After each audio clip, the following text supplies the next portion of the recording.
We shall fight in the field. Mit der Akzeptanz der C'est pas parce que les vier Britanniques Grundfreiheiten und dazu gehört ont auch décidé die de sortir qu'ils ne doivent pas Freizügigkeit être der associés à ce Personen. processus. Brexit means Brexit.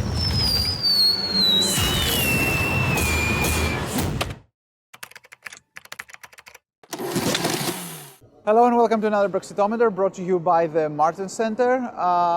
It is a bit of a strange episode to record because about a few days ago when we decided to record, the idea was to do an episode that would kind of look back to 2021 and be a bit of a kind of a year retrospective. Instead, over the last couple of days here in London, all hell has broken loose with the Omicron variant. Stats are crazy, we're going to talk about it in a moment. People are rushing to get boosted. As I speak to you, I'm sitting right in front of a hospital where people are queuing up to receive their booster vaccine. If you hear any noises, people speaking, it's because people are queuing for this. So while we thought that nothing much would be happening, everyone would just sleepily moving towards Christmas, now suddenly we have another crisis in our hands. But hey, that's the world of Brexit or the pandemic. At this point, you cannot even tell which is which. So this is the 2021, farewell 2021 Omicron episode. Suddenly we seem like we're back to Christmas 2020. So without further ado, under these wonderful circumstances, let's go see what we have for today's episode, the last of 2021. So here we are looking at another Christmas. Cases are rising exponentially. There's lots of fear that the National Health Service, the NHS, could be overwhelmed.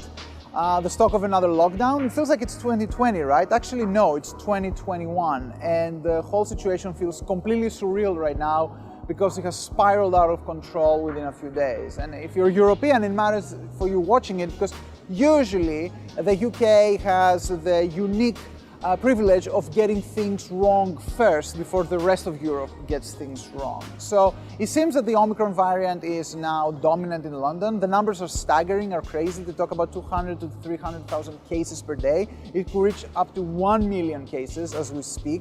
And of course, the question is what happens now? The government has unleashed this huge booster project. Nobody knows if this thing actually will work against the variant with the numbers that we are hearing. Politically, this also has been this big event where 100 MPs voted against the government's Plan B measures for more restrictions. They're not locked down, but we're slowly moving closer to a lockdown, and a lot of Tory MPs don't like that. 2 or 3 days ago, when I was thinking about recording this, I was going to have a bit more positive assessment about the UK's management of the pandemic in 2021. It was a complete disaster in 2020, but the vaccines really seemed to work, and in many ways you could say that the UK got more things right than wrong, especially in relationship to Europe. But over the last few days, just in the last couple of weeks before 2021 expires, it seems that we're back to square one, or at least square two. Things are pretty volatile. Nobody knows if we're going to have Christmas anymore, and I think the rest of Europe is slowly waking up to the same problems that the UK is facing. So yeah, the pandemic, back with a vengeance. So on top of all of this, we actually have Brexit. 2021 leaves us with the first full year of what it means for the UK to be out of the EU and the two sides basically having a relationship governed by an agreement they signed. We could say that 2021 showed that Brexit is not working great, or actually that it won't be a walk in the park, as they say.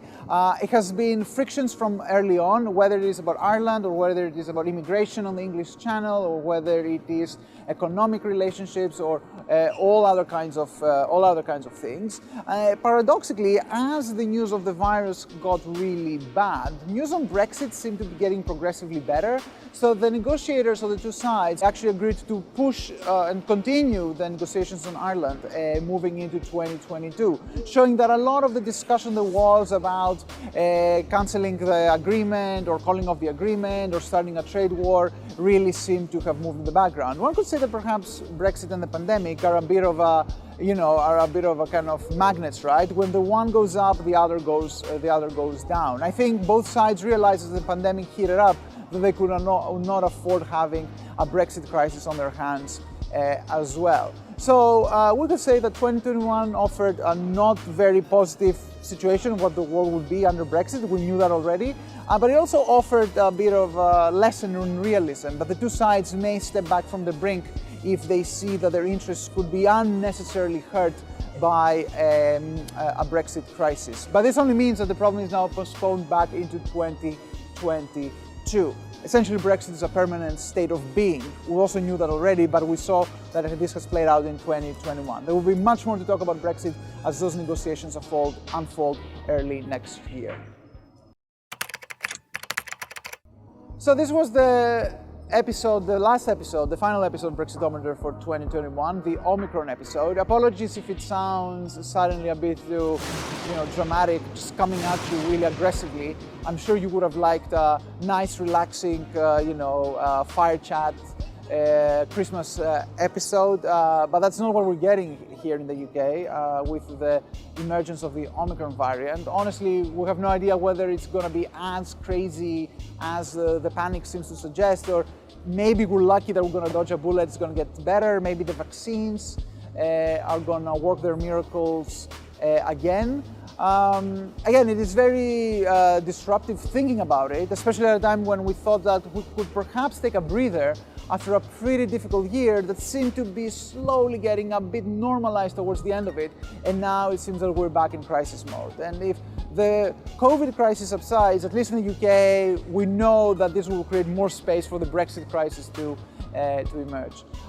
If we don't see each other again, I hope we're not going to have an emergency crisis COVID Brexit episode before the end of 2021. Take good care. Merry Christmas if you celebrate Christmas. Have a nice holiday break in any case, and have a merry and a happy new year. Take care.